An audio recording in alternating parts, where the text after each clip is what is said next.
Welcome to Unmasking Social, where we talk about building real friendships and meaningful connections without masking who we truly are.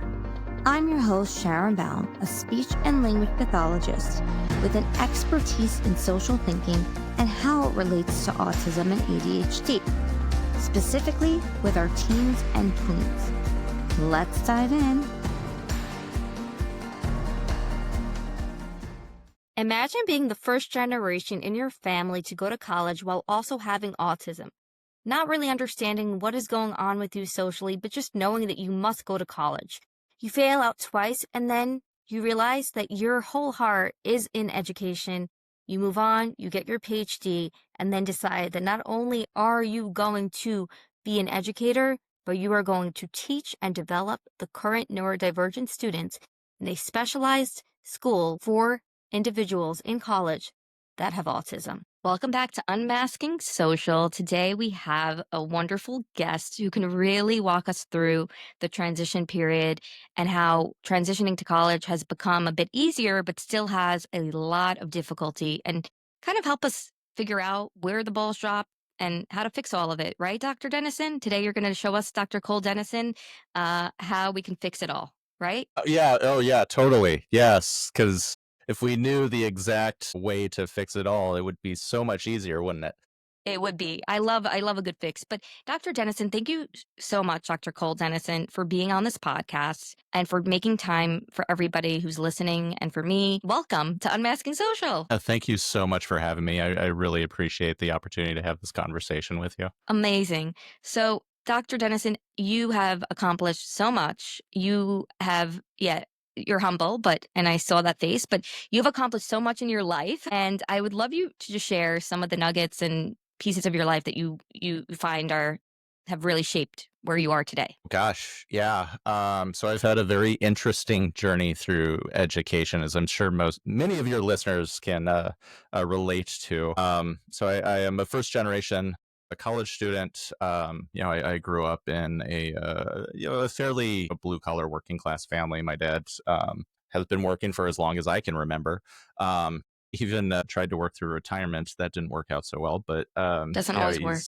No. So I grew up, you know, with that idea of sort of the working class, work hard, nose to the grindstone, whatever saying we can pull out, right? Yep. Just the sort of the value of persistence and work ethic, and just trying to earn as much as you can in order to support your family, sort of thing. And that very much instilled this drive within myself. I also grew up in a family that didn't talk about mental health or didn't talk about problems. In fact, it was highly disincentivized to talk about anything that was going wrong in the family. So that was also very much a part of my upbringing as well. But when I turned 18, there wasn't really this push to go to college. It was kind of work. I didn't really want to follow in my father's footsteps. I saw the toll that hard labor really had on his body. I respect him so much for what he was able to accomplish. I also saw how much it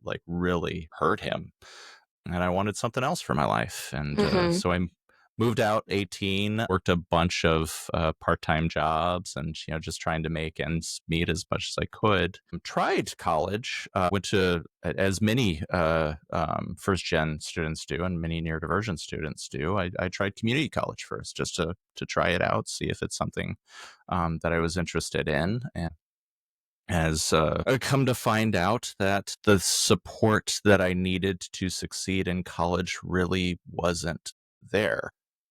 Loved a lot of the conversations, the ideas, the sharing of information that happened in the college space, but I also really struggled with the hard deadlines and learning the college norms, like how to college. I think that's the other thing that we don't really talk about is college is learning how to college is a skill set. It's a very specific skill set. And I didn't know how to college. And my dad, my parents with their background didn't really know how to college either. So I really, really struggled, and actually flunked out of college twice. before it like finally stuck and I was able to find the support that I needed. And well, that's a story in and of itself. That's for podcast number two But with you when you come back. yeah, right. So it took me 7 years to earn my associate's degree just because I was going part-time in between work and like whenever I could take a class. And there was a time there where I thought that I really wasn't college material. Like this just was not me. I'm not a college student. And it wasn't until the 2008 downturn, Mm. the financial crash, where I found myself, out of a job, didn't really have much prospects, where I was like, okay, well, let's try this college thing again. And this time let's instead of taking, courses part-time, let's fully commit to this. So I applied for financial aid, applied for student loans, lived off the Pell Grant for a while. That was extremely helpful. And I found some people who really took an interest in my success and like supporting me and helping me through the process. And yeah, it eventually led to me getting my bachelor's degree from the University of Colorado. Wow. But yeah, I love Colorado. I enjoyed Colorado. I still dream of it to this It's day, so although beautiful there. it is also horribly expensive. Very expensive, but I live in New York City, so I don't know who beats who. Although I don't even know. I feel like everywhere is Fair, expensive. Yeah, I think we all have to just find shelter somewhere. certainly. Wow, what a story of resilience and persistence. Like, this is such a full circle story because very often the transition to college is supported by parents. Like, when I've worked with teens and tweens and high school students, the parents are in the picture. Or if it's not a Hmm. parent, it's someone else that, I have somebody I was working with that whose friend's parent, like, kind of guided them. And without this guidance, most people don't even end up in college. But you were able to do something that I feel like a lot of people are not able to do. Like for me growing up, I relate to some of the things you said with the, work ethic and everything, but I wasn't first generation college. I just assumed I was going to go to college, right? So it's a very different Hmm. storyline. But you were able to really have this grit, this persistence. You said you knew you wanted something different and you went after it. And there were and again, like, not to date both of us, but back in our time, like there really were very limited supports, right? And you didn't have like family guiding you. You flunked out twice, and now you have a PhD. Like for anybody listening, like look, this story is fantastic. Like you really did a full circle, and now you're helping those who are in this. So it's really like everything just connected the dots, but it really took up probably a lot out of you, this resilience and the ability to go through this and navigate this kind of on your like completely on your own, not kind of, completely on your own. Is this something that you felt? Because you said that even going back to your childhood, your family didn't like to talk about things, which is very common, especially back in our day. Not to date us again, but mental health, anything really that was different. Neurodivergence. I was just talking to my mother about this the other day. Like now, there's such a light shed on it. But when I was growing up, it was really not noticed. Like somebody would be in your class and you knew something was off, but nobody was supporting. So I'm just curious, did you have to, like, what made you realize that, hey, I'm looking at the world a bit differently? Sure. So that's a really, really good question. Sometimes it's hard to even track. It really is, and I think that's part of sort of these dominant understandings of these experiences is often they sort of how these or obscure how these things sort of affect our lives. So we become either desensitized to it or we can't really see it for what they are because we don't recognize it. For me, like neurodivergence, it's who I am. It's always been a part of my life in some way. Either, there are moments where it's foregrounded and then there's sometimes where it's like in the background. Like I'm aware, I've always been aware that there was something just a little different about my experience. And Lord knows the people I went to school with very much picked up on that. Mm. Bullying has always been a part of my life in some way, shape, or form. Sort of that social othering. I was the weird kid. I was the different kid. I was the person who was, much more comfortable, being by myself and like reading books than socializing. Anytime there was classroom activities, I'd much rather be by myself. Yeah. And, I was very fiercely protective of my independence too, much to the chagrin of my teachers who were like, Cole, it's time to join the group. And I was like, no, I don't want to do that. And they tried using that prescriptive approach, right? Like, do Yeah, this. Yeah. right. That doesn't And work. it certainly didn't work for me. There was Mhm. something very deep within me that was just like, no, I don't want to do this. And it frustrated them. And I don't really blame them or hold any ill will towards my teachers growing up, just because they were doing what they were taught to do That's and very nice what of they were you. trained to do. Yeah. Yeah. Um, and we tend to reproduce what we've seen, and that's very much falls into my scholarship as well. But as a kid, it wasn't until probably about 5 or 6. It's been so long now. Gosh, talk about dating ourselves, right? No, it hasn't been that long. It's only been like 10 years, right? We're still Yeah. teenagers. Oh, definitely. Yeah, absolutely. 2000 was just like last year. Uh, Yeah, I think it was right around the 5 to 7 is where I got an official diagnosis of what was it, combined type ADHD. Yeah, I like to joke with my students that I never do anything like halfway. I have to do things all the way. So of course I had to have like combined type. There was no other way.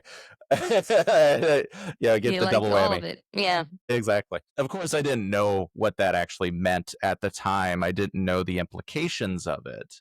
Mhm. I didn't know. I just remember going to a room, having a bunch of questions, asked, staring at a TV screen and like pressing a button every time I saw a dot pop up, and that was it. What else could I really make of that when you're 7 years old?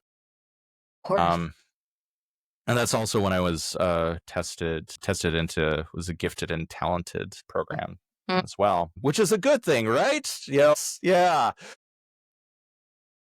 Yes and no. There's another side to that. there really is. And the one of the things that my school counselor offered, and I didn't know this at the time. It wasn't until much later, after kind of talking with my dad about my experiences and what he remembered, is that the counselor did recommend testing for autism, Mm. um, ASD. And then the question was, well, how much does that cost? Well, And these days, right. I think And that then, the cheapest one is 1,000, I think, here in New York City. yeah, exactly. And, from a working class perspective, yeah, that's money that can be put to other things, right? Mhm. And will that diagnosis open up anything meaningful beyond what the ADHD diagnosis would give me? And from the perspective of a school system, not so much. I can Mm. get, I was able to get, at least some support through the ADHD diagnosis, and of course, coupled with Section 504 IDEA and later ADA. So, I went through. They started me on Ritalin. I Mm. do remember that very vividly, The classic and one, yeah. yeah, that was an interesting experience for me. So it was the best way to describe it is, I remember feeling not a part of myself, like I was there, but it was also disembodying in a way. Like you weren't present? Like you felt like you weren't fully Yeah, present? or like dulled, or it's really hard to describe.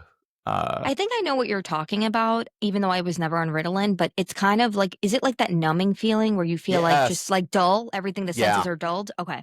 yep.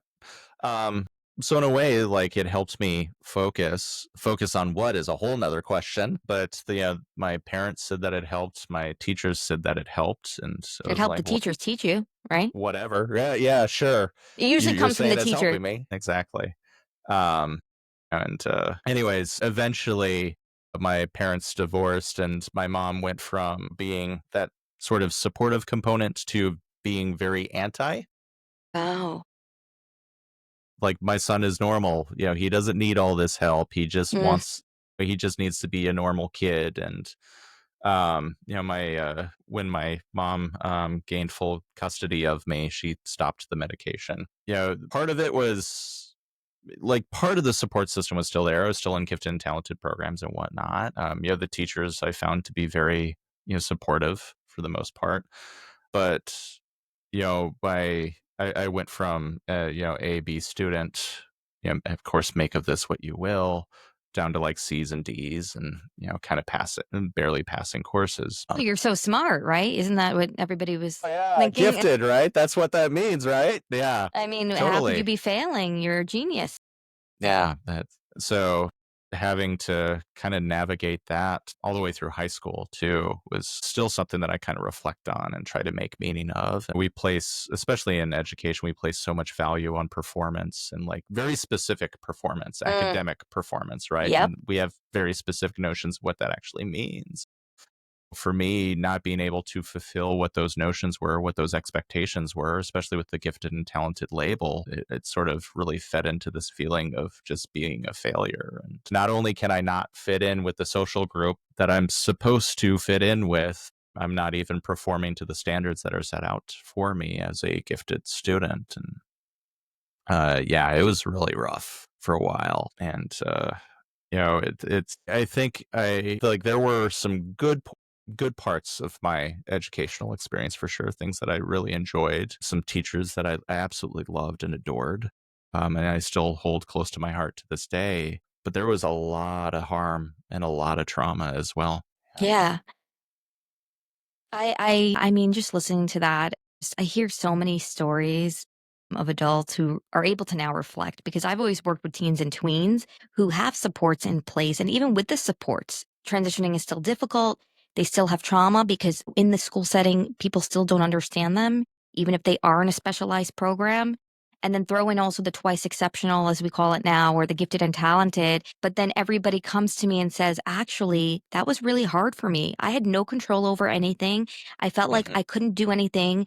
And then your grades start slipping because no, you're not given the supports. And there's definitely a co occurrence of this twice exceptional with autism. It happens a lot. And, the common misconception, that's why I said you're so smart. You're so smart. So let's place you in a really demanding environment with no supports at all.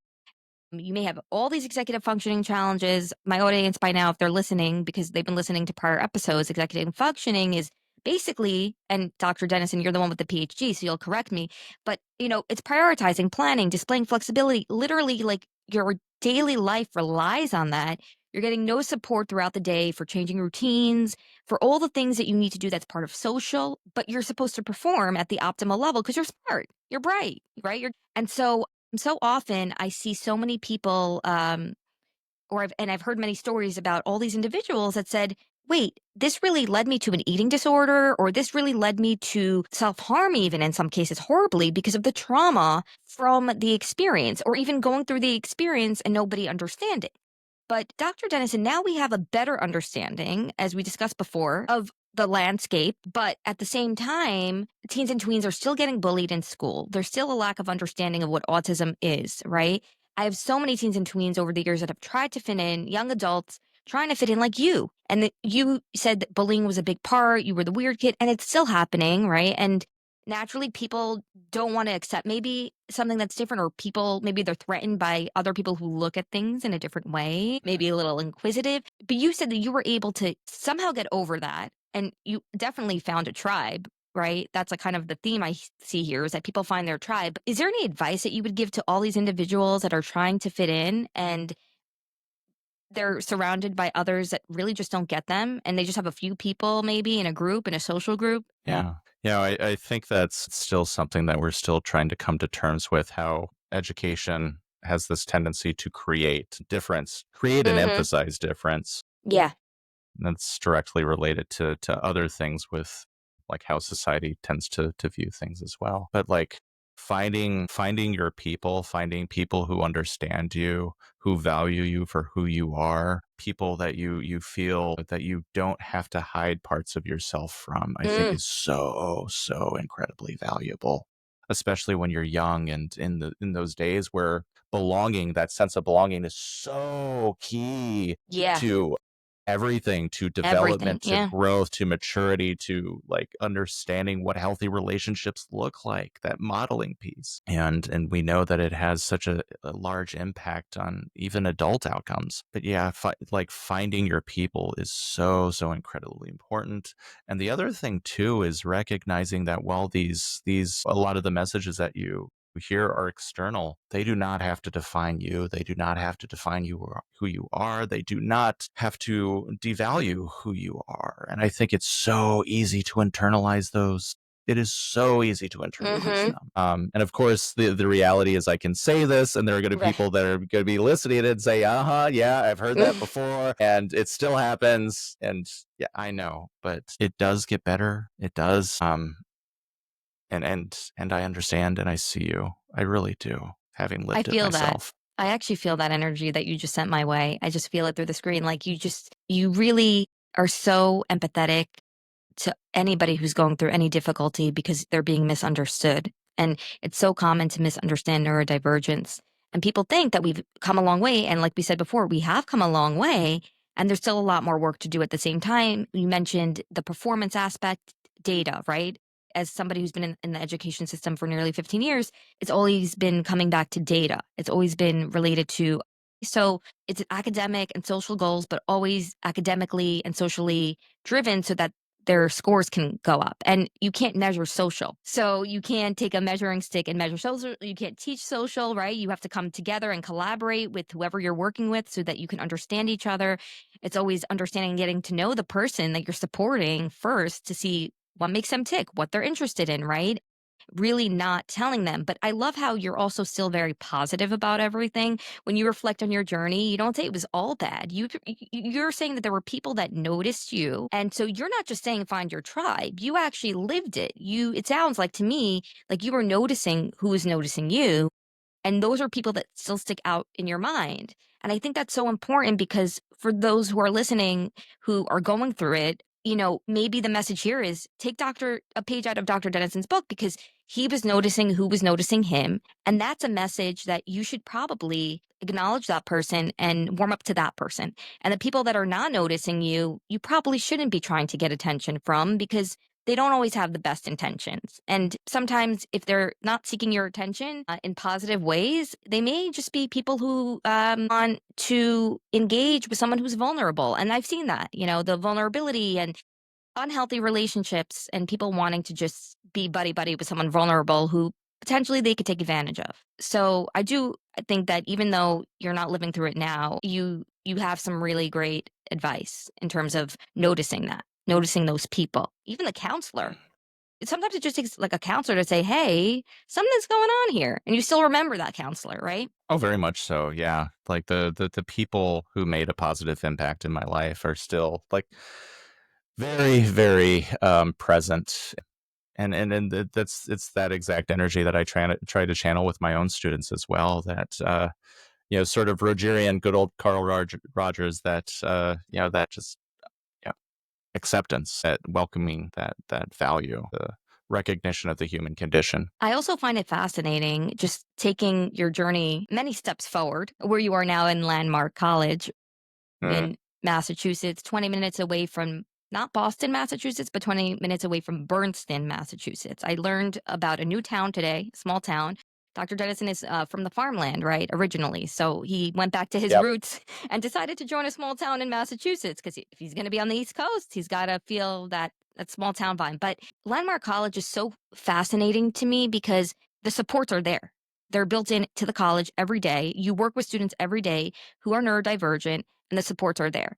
This can be applicable to any college because even if you're not neurodivergent, let's be real. When you're in college, it's a tough period, you're transitioning, anybody can benefit from these supports. Now, I'm not going to ask you why they're not being instituted in other colleges, but what can people learn from what's going on in Landmark? Gosh, yeah. So I Everything. think, yeah, right. Like it's there's a lot of things that Landmark just does so well. And having been, my background is in higher education.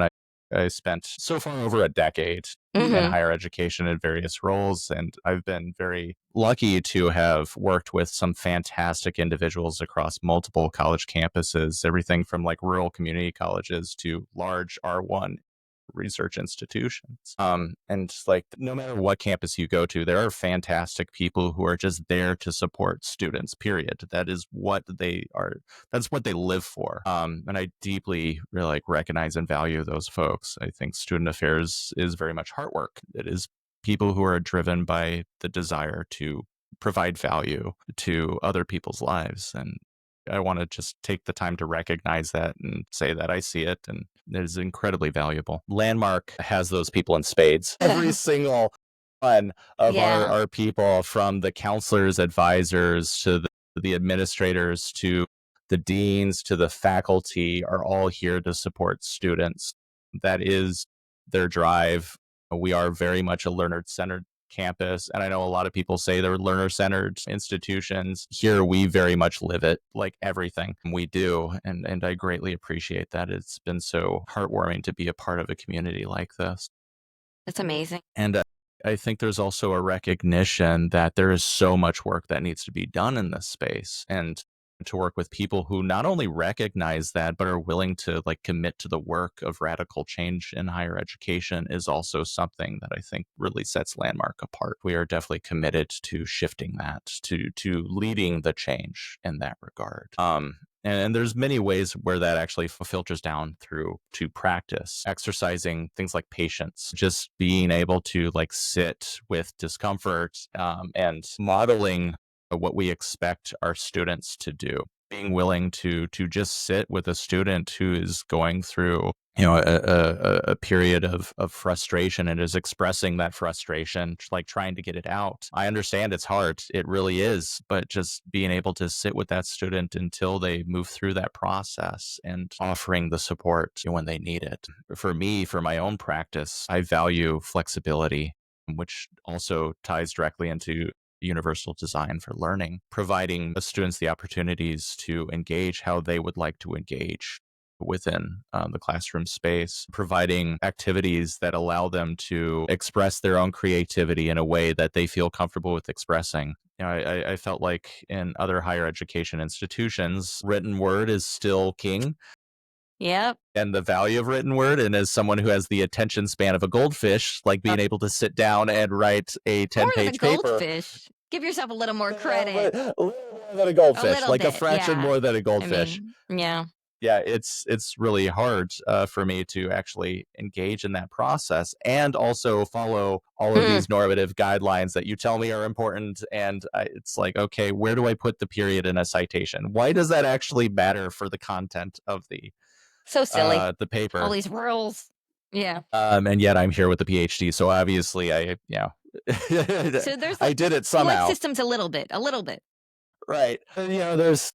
There is, I am a creature of habit. I do like structure. I thrive when I know what things are required of me, and I think that's definitely, some would label that more autistic side of me. Hmm. There is something about structure that provides sort of the safetiness to it, It sounds like there's a and structured environment.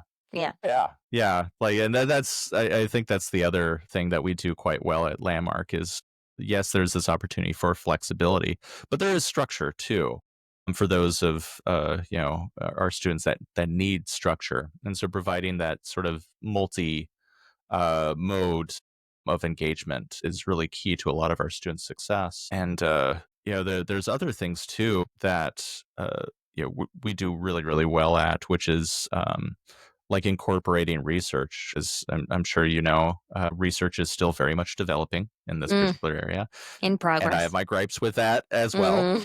Hmm. We've known neurodivergent students have gone to college for a long, long time. Asperger wrote about it in his original manuscript in Hmm. 1944. Manners mentioned it multiple times in his own writings. Like, we've known this for a while, Yep. and yet we are still trying to catch up to that reality. But anyways, I think that as the literature is developing, as we've got some fantastic folks like Brett Nachman, who's working on it, Cox, plenty of other folks who are developing this literature. Gillespie Lynch is another one.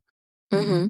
We're doing a really good job of familiarizing ourselves with the research and the developing research and recommendations for best practices, and actually incorporating those into the way that we teach our students, the way that we approach learning. That's fantastic. Yeah. Yeah, it sounds like you hit on a I lot think of. that's Yeah. Oh, no, yeah, no, no, I'm sorry. sorry. I was gonna say I I didn't think realize. that's the other. I know, right? Communication is I a know. whole nother thing. I still talk Save over me Milton. people. Yeah. Um, but So the commitment to an evolving praxis, the evolving Mm, practice itself of like, what does it actually mean to engage with the student population? What does it mean to critically think about our own practice? Recognize that we are, as practitioners, as instructors, we also, in fact, I would say that much of the work has to be done on our end, that we need to learn what it means to be better in this space as well. And that is something that I feel like a lot of our faculty have really committed to, especially in a system that often emphasizes that students need to change and adapt to the existing system, not the other way around. But yeah, sorry. Okay. wow. Oh, no, no, no. Don't apologize. It's so funny because, like working in the program, we would pass the baton, right? Everybody catches the baton and then I don't even know when to catch it. I'm like, oh, whoops. But anyway, but yeah, it's so you hit so many points that were part of this collaborative program that I worked in for many years. And not everybody goes or gets into these programs in middle school or high school that specialize in this. But you touched upon flexibility, being Hmm. flexible, very important because you want to make sure that you're touching upon the individual as an individual, right? Because if you met one person with autism, as Stephen Shore says, you met one person with autism, but you're Person with also autism. allowing yeah, Dr. Stephen Shore. Yeah, he actually was on the podcast, but he's fantastic also. Cool. But yeah, you both are fantastic because two things can be true at the same time. But basically, but even the flexibility and the structure, but having structure and flexibility at the same time, because in general, we're all creatures of habit and we need structure, we need routine, and our students need that even more than we think they do. But then also being flexible with them, letting them adapt to things, but also being neuroaffirming, right? Being able to actually accommodate them and so that they can actually thrive. And then also you mentioned how individualized it really is because you have a team so that when there is frustration or there is a challenge, there's a team of people that can sit with the individual and help guide them through what is going on. Sometimes people don't know what triggered the individual, but you're really like studying each individual and learning the triggers early on so that you can set up Mhm. a safer place. So this sounds like a remarkable college with a remarkable set of um, that are very individualized, very student centered, which is what neurodivergent people need when they're in an academic setting. Now, the tough question is how do we replicate that in other programs? Because this is so easy to do. I mean, if you have a team that's dedicated, I guess, but that's hard. That's fully Yeah. dedicated. But these are things that anybody I could have benefited from this when I was in college, like all of these supports, because I had a lot of anxiety, a lot of things I had to overcome, but there was nobody to go to. I Hmm. just had to like survive. Yeah. Yeah. Well, a lot of students have to survive. They've been in the survival mode for so long that it's kind of hard to imagine a world where we are not surviving. It's kind of become second nature to us, right? And that's where yeah, it's where the literature on masking comes in. Hmm. We do so many things to mask, and it's become so part of how we exist and how we move through the world that I even ask students in one of my classes, which is University Culture and Society, I asked them to list things that they do to mask, and some of them were like, "I don't even know. I've been doing it for so long; it's become a part of who I am." So you asked, like, what do we do in order to change the existing system? My goodness, that is a fantastic question. Well, you're fixing You know, everything a lot today. of Yeah. Oh yeah, totally. I think part of this is also recognizing that a lot of the things that we do at Landmark are not necessarily new. Mm, Like the research itself, the research on differentiated learning is not new in any way, no, shape, or form. no. It has been around for a very long time. The Mhm, idea that small class sizes directly improve, like there is a direct link between smaller class sizes and increased academic improvements in students, however you want to measure that, is not new. We know class sizes positively impact students in a multitude of different ways, and yet the financial realities of both higher education and K through 12 education make that incredibly difficult to actually follow through with. So like part of it is structural, like recognizing, hey, public are we doing education, differentiated higher learning? Yeah. education is right, exactly. And what does it actually take to give teachers and administrators the resources that they need to actually make these things a reality Mhm, in our school system? So that's one thing, and that requires a financial commitment at both the state and federal level. And then there also has to be an opportunity for professional development as well, mhm, which itself can be very much a barrier in the educational reality of today. When do teachers actually have time to reflect on their practice? When do they actually have time to engage in professional development. What do they actually are they compensated for that professional development is a whole nother ballgame as well. And is that also a part of how things like promotion and at the faculty level, is that a part of the promotion and tenure process? Well, Which should be. is like is it? It should be. Mhm. It Yeah. very much should be. Especially if uh as I've been in multiple institutions where teaching is a core part of a professor's responsibility. Yeah, research is nice, but we're also teachers, and that should also be valued and uplifted in various ways. And then, of course, having having the opportunity to recognize that the literature regarding serving this particular student population is developing, and being able to engage in the process of reviewing literature and engage in a what is a constantly developing process, and commit to our own teaching process as something that needs to develop. Just because you taught one course and that course went really well does not necessarily mean you got the whole thing and that's the only way you can teach that course from now on until the end of Right. the end of Yeah. time, right? You have to We have change to it up. change, Evolve. which also follows. Yeah, sorry. I was going to say, like, part of my practice, like, I'm constantly assessing, both formally and informally. I'm constantly asking my students, like, what are their experiences like? What are some things that I can do to change with my own practice? I have both midterm and end term assessments in addition to the institutional assessments that we have as well. And that's my way of just getting information from my students, data from my students. That's their way of that's their opportunity of telling me what Yeah. I need to do to make the classroom space more accessible for them. And that's going to change too. With each group of students comes different needs, comes different ways of experiencing and making meaning of the information, and um, you know uh, recognizing that aspect as well. I think is incredibly important to creating flexible institutions. Sorry, there's a lot of ways, and like we could Yeah. have an entire That's a podcast loaded where we question. I talk mean, about the yeah, that's issues. for part two. Part two, you're going to go break down the issues and you're going to tell us how to fix it step by step. But Right. no, but that's why there are voices like you. And that's so impressive that you turned this all around. You went into advocacy, got your PhD, then went into a school that specializes in this. So you have the passion, you have the commitment. Those are two things that I feel like can really create the perfect person for the job. And whoever's listening who's going to be going to college may want to take your class, right? Because like, passion and commitment, these are not just buzzwords. So that's the problem, I think, also with differentiated learning is that it became part of the buzzwords like, oh, yeah, differentiated learning, we're doing differentiated learning. But what does that really look like in terms of reflective practices? Are we making time to reflect? Are we making time to really get to know our students?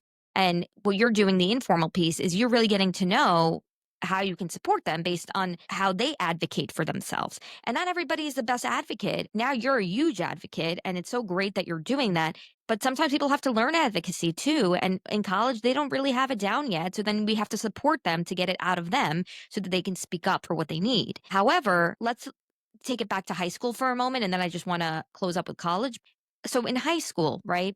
You know, you're ready. I see your face. You're ready for this question. But basically, a lot of students and their parents, right, who actually had kids go to college in some cases already and said, that was a really tough transition. The supports were dropped in some cases because not all colleges have supports on campus. And maybe the student wasn't really ready yet because they weren't given the proper supports in high school.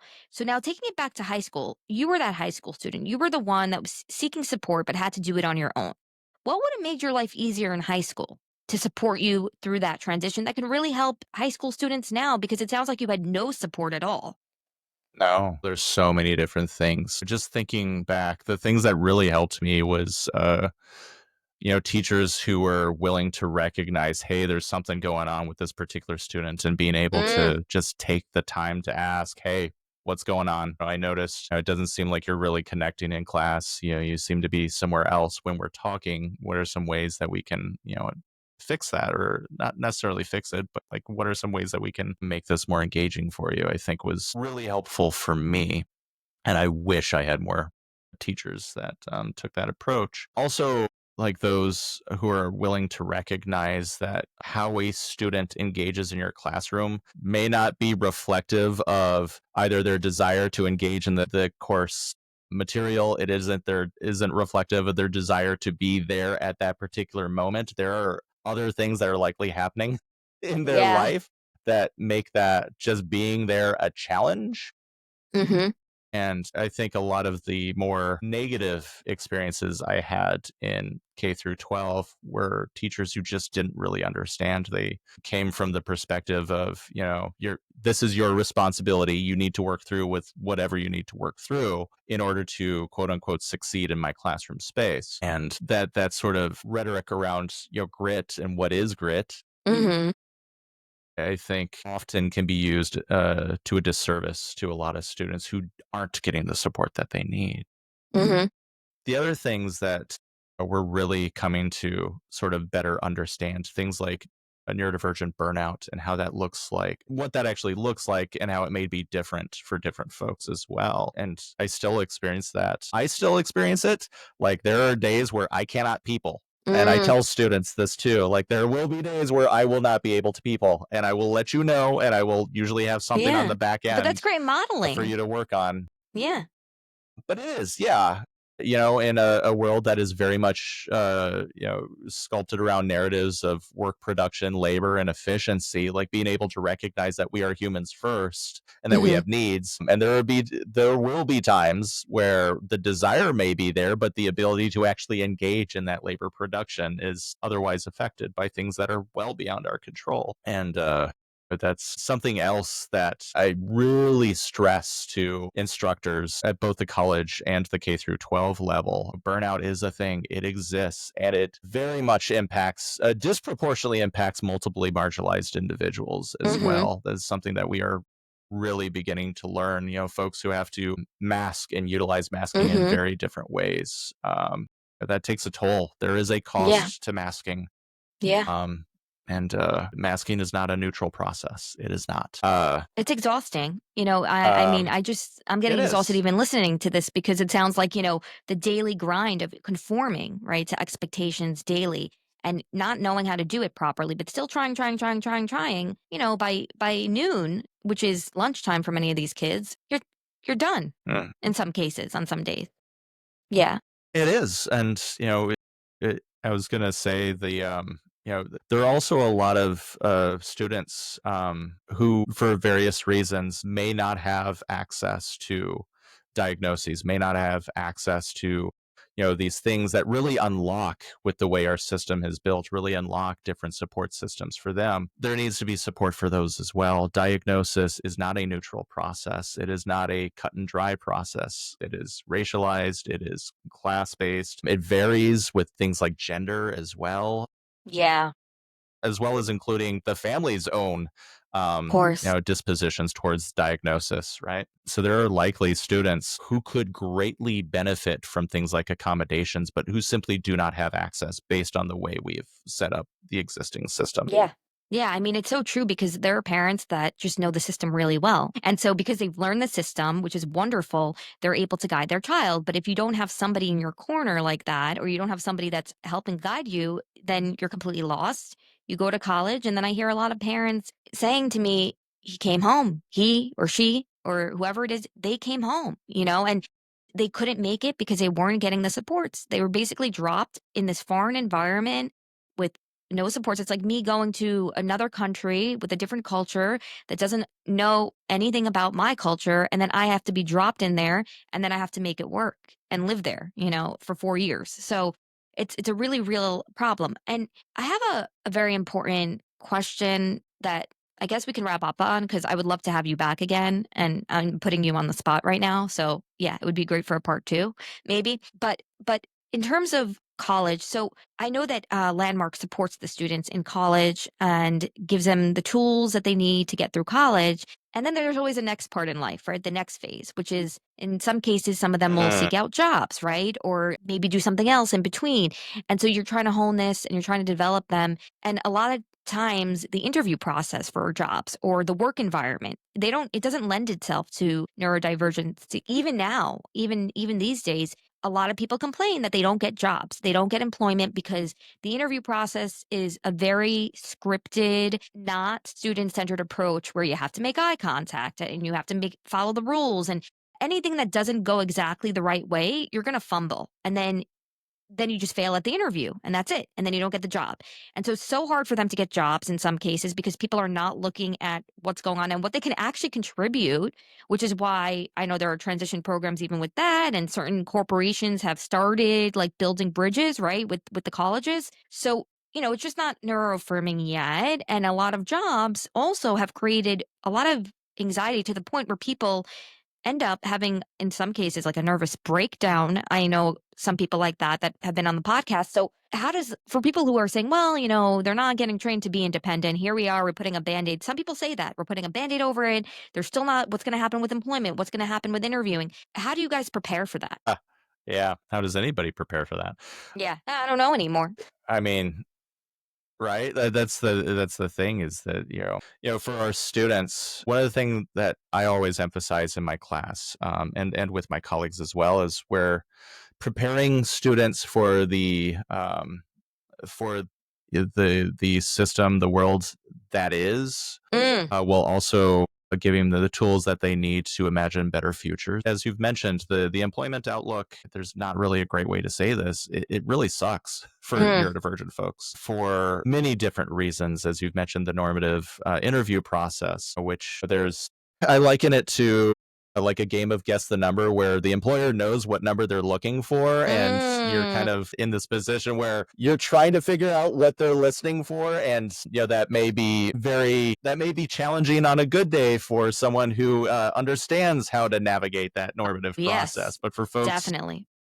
who have to work really hard to understand what that process is, because that's not necessarily that comes as natural to them as it would for other folks, that can be an enormous barrier Hmm. for them, as well as the challenges with cross neurotype communication, which difficulties with communication are often blamed on neurodivergent folks, which again also leads to some pretty, well, not great outcomes within the employment space. So I think one of the things that we do at Landmark, and I know I do in my own courses, is we talk about, like, have open and honest conversations about the reality that is, because the reality is that the world is not built for neurodivergent folks. It just isn't. We're getting better. There are things, yeah, there are things that we can point to that I would consider are more positive than the way things were, but we're still not at a point where neurodivergent folks, I would say, are really accepted, and like there's this big, like, conscious effort to include them into the existing spaces that we have, and being able to engage in that counter narrativing process, that, like, okay, this is what it is, this is how we can prepare ourselves, and also recognize that those external messages, the way people talk about you does not define who you are. Mm. And the labor market and the labor market process and the job employment process is dehumanizing for a lot of people. Yeah. Oh, It well, is these days, I very, mean, the very job hard. market, yeah, people have really been humbled during this economic time. Yeah. No, but that, Very much I, so. So, we do give students, or provide students with opportunities to engage in things like internships, so they can go out and see what it's like, and like try to engage in these spaces and learn the skills that they need to, in order to, as you've put it, survive in a space mm-hmm, that doesn't fully accept who they are and how they show up in these spaces yet, as well as helping them engage in self advocacy as well. We talk about the ADA. We talk about, what are the protections afforded under the ADA? What questions in an interview space are employers allowed to ask you? What are they not allowed to ask you? What are your rights as someone who is a job seeker? And also, what are your rights as an employee, and how to leverage those effectively? And we also actively talk about and help prepare students for the job search process. We go through Indeed profiles, we go through LinkedIn profiles, we talk about, cover letters and writing resumes. We try to make the hidden curriculum visible, mm. and try to present it in a way that is knowable for our students as well. If you're familiar with there's an entire literature about the hidden curriculum. Yeah. I mean, I know about the Maybe I'm hidden not doing a curriculum. very good job No, no, explaining no, it. no, no, no. No, Yeah. but no, but the hidden curriculum, I mean, you can explain it for those who don't know, but there are hidden rules that we are very much automatic. That's what you're describing, right? For the neurotypical individuals every day. For example, I know that when I'm waiting for a bus, well, in New York City, I can't use this example because everybody pushes each other, but I know that when there's someone in front of me, even just as simple as getting on the bus, even though, I mean, that's more like people being rude and getting in front of me. But I know that the person in front of me is going to get on the bus first, right? Or I know that when I get into an interview, I have to sit down, right? Usually, like you shake hands and then you sit down. These are not automatic for the individuals who are neurodivergent. But there's a whole literature about it. I know you were pointing to, but yeah, I have the book. Yeah. So, like, again, part of this is not assuming that students know these skills and that Hmm. they're able to leverage them effectively. It's very much okay. Let's take things back to like what we consider more basic steps for other folks, and like trying to work through these processes, try to teach them these normative processes, and at the same time recognizing that these are constructed systems, that they are developed very specifically to benefit certain groups of people over others, Hmm. and that even as we're learning these skills, let's also trouble them and think critically about them as well. Because the That's a last thing we lesson in and want of to do is itself. to teach students, it really is. The last thing we want to do is to teach students to adapt to oppressive systems and just accept them for what they are. Right. That is not a way to create meaningful change for anyone, if our goal is really emancipation and the shifting of these systems. Um, so that's, is it perfect? No. Are there things that we could do better? Absolutely. But I think everybody's kind of in this position where we're trying to do the best that we can with what has been given to us, while recognizing that ultimately nobody really has the perfect answer to shifting these systems. And, our students may. And that is my Hmm. hope. Hmm. One of the things that I emphasize in my classroom is something that I call freedom dreaming, which is giving students the space and the opportunities to dream for something better than what exists, and I need to start doing that. the energy to work towards. Hmm. Yeah, I think that can be it's helpful to very anybody. powerful. Wow. Yeah. Dr. Denison, I mean, that's incredible. I love the way that you're teaching this balance where, yeah, these systems are not designed to really support everybody. However, in the constraints of the system, let's see how we can navigate this so you can get to your end goal, right? So you're really teaching the balance between following the systems while still being your independent person, and then ultimately letting them arrive at their own conclusions about how they're going to advocate for it, right? So, for example, you are telling them, or showing them rather, not telling them, how you're the big advocate here, right? You became a big advocate and they can too. It's not like Rome was not built in a day, and surely this is not going to happen overnight. But things are evolving, things are changing, and I love the positive outlook about how well the students can now see what's going on. And at Lambert College, it sounds like you're setting them up for success and setting them up to advocate in different spheres. Thanks for joining us on Unmasking Social, where we neurodiverse advocates and those who support them explore how real friendship begins when we start showing up as ourselves. If today's episode resonated with you, please share it with a friend, leave a review, or follow me for more conversations that provide information on neurodivergent ways of thinking, communicating, and connecting. Until next time, keep staying social.